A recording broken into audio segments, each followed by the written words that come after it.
No vídeo de hoje eu quero falar sobre o preço do Bitcoin, que simplesmente derreteu aí nos últimos dias, mais 7% de queda nos últimos 5 dias, 88 mil dólares. Quero falar também sobre os metais que estão subindo e sobre as liquidações brutais aí que aconteceram em posições alavancadas no Bitcoin. Vamos falar sobre tudo isso no vídeo de hoje, mas antes eu gostaria de fazer um anúncio bastante interessante. Se você tem mais de 100 mil reais em patrimônio e busca uma assessoria que entende sobre Bitcoin, sobre mercado financeiro, sobre liberdade econômica, enfim, os temas que a gente fala aqui no canal, entre em contato comigo no Instagram ou no X do canal, quem é Satoshi, certo? E mande o seu nome e o WhatsApp, que eu vou entrar em contato e um assessor, em parceria com o canal, um assessor certificado, vai oferecer aí para os primeiros que entrarem em contato uma assessoria, gestão de carteira, gestão de patrimônio, tirar dúvidas sobre mercado financeiro, uma assessoria gratuita, certo? E vagas limitadas. Então, se você tiver interesse,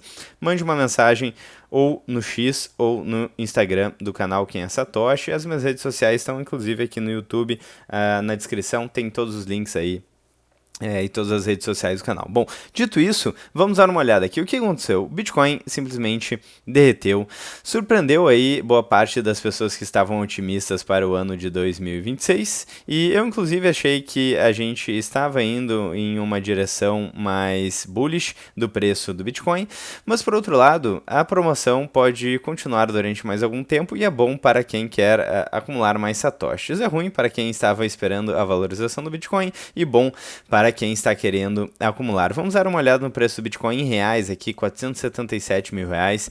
Então, realmente já mais distante dos 500 mil reais, que era um patamar que estava próximo a alguns vídeos passados. Então, realmente uma correção bastante forte no Bitcoin. O primeiro fator que eu quero mostrar aqui novamente é a questão das liquidações, né? Stay humble and stack sats é uma máxima do Bitcoin e significa, né, mantenha-se humilde. Não acredite que você tem como prever o mercado com tanta precisão assim. Por que isso é relevante? Porque a gente teve aqui no dia 18 de janeiro 681 milhões liquidados em posições long aqui no Bitcoin.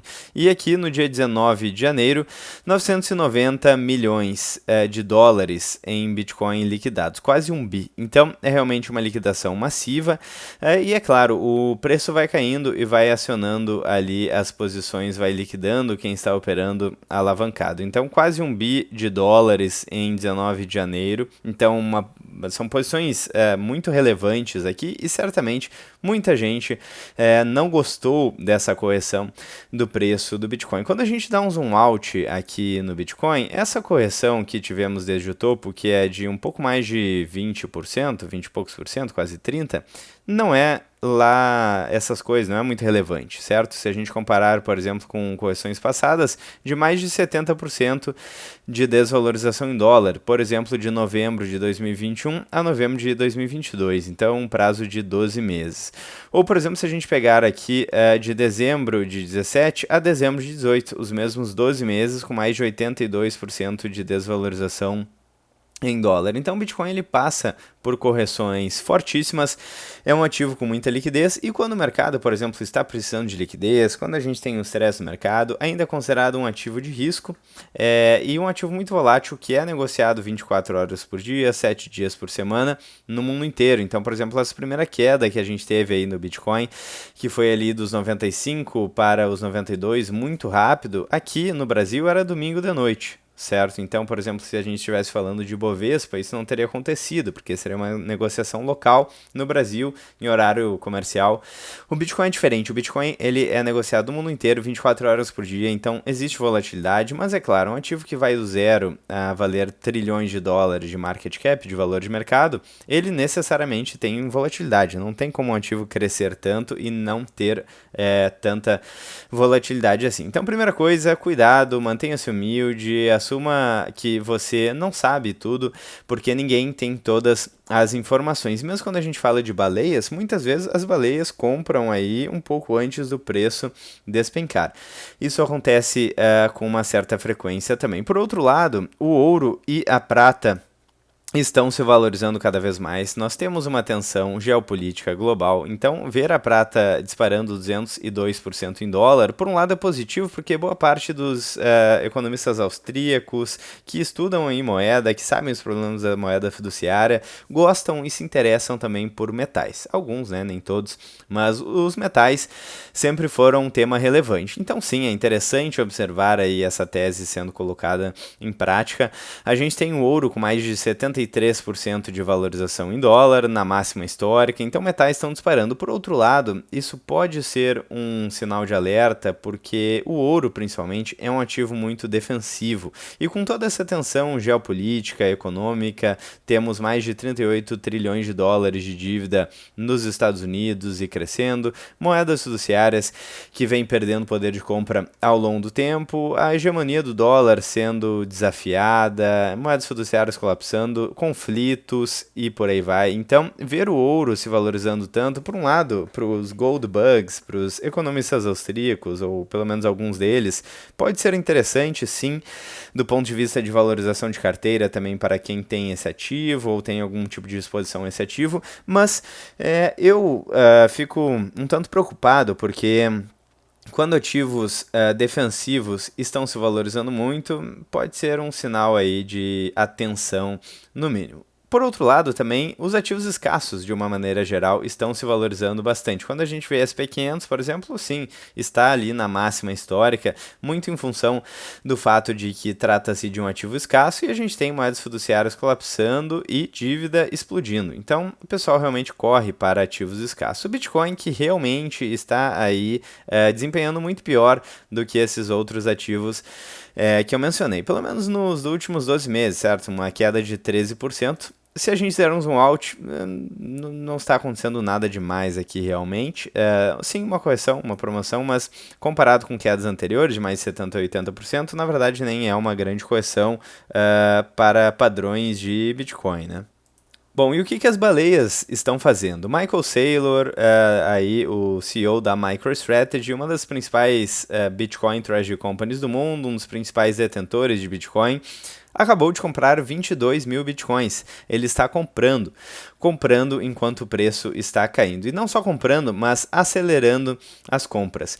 Na primeira semana, 1.287 bitcoins por 620 milhões de reais. Reais aqui, né? Segunda semana, 13 mil bitcoins, 6,7 bilhões.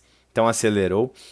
Terceira semana, 22,3 mil bitcoins, 11,4 bilhões de dólares. 3 semanas, cada uma maior do que a anterior. Será que ele sabe de algo que nós não sabemos? Então, de fato, é uma das grandes baleias aí do mercado que está acelerando a compra.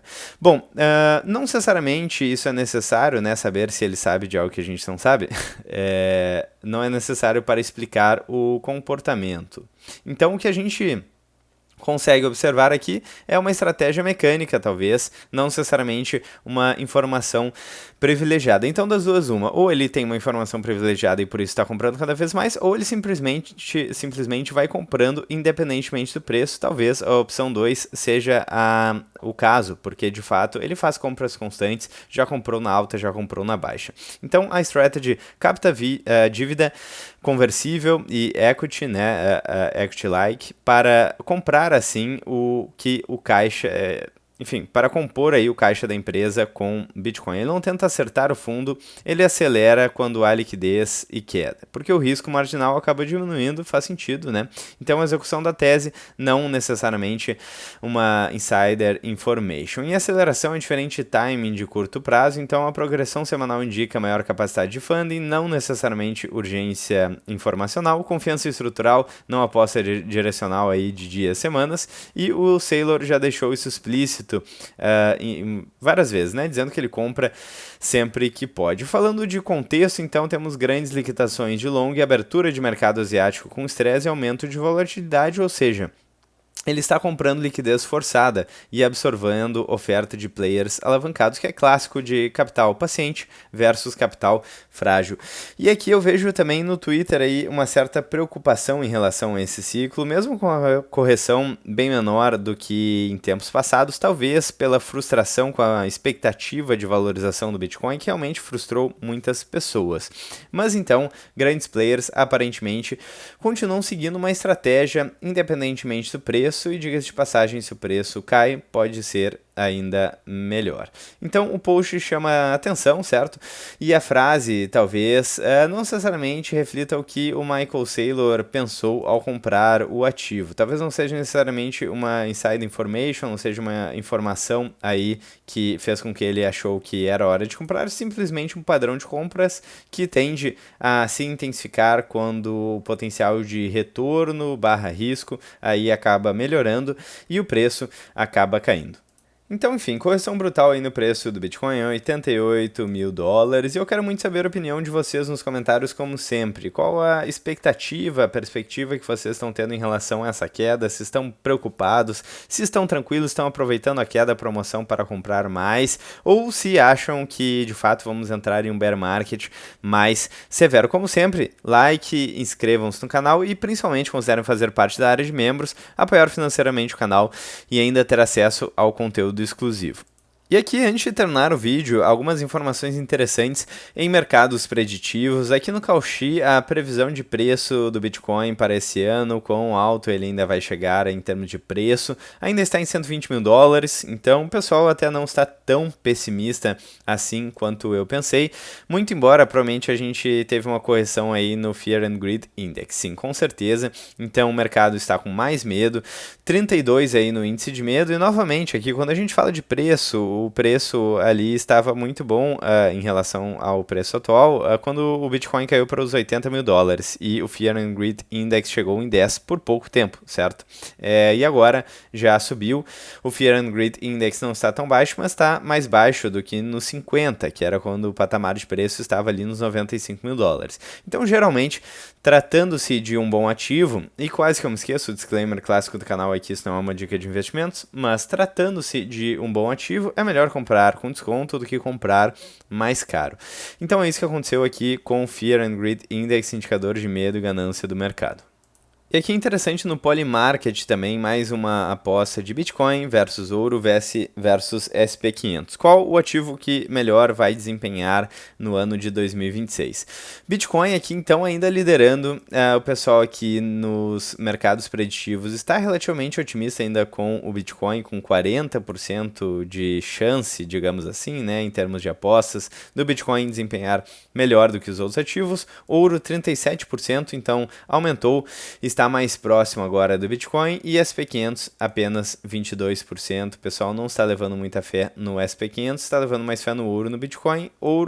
Bitcoin ainda lidera, mas o ouro está se aproximando, conforme sim o ouro vai renovando máximas e não para realmente de subir. Eu acho que eu vou falar mais especificamente sobre o ouro, porque é um assunto muito importante aí. Bom, mas por enquanto eu vou ficando por aqui, para o vídeo não ficar tão longo assim. Eu vejo vocês muito em breve, amanhã ou ainda hoje no próximo vídeo do canal. Um grande abraço e até mais.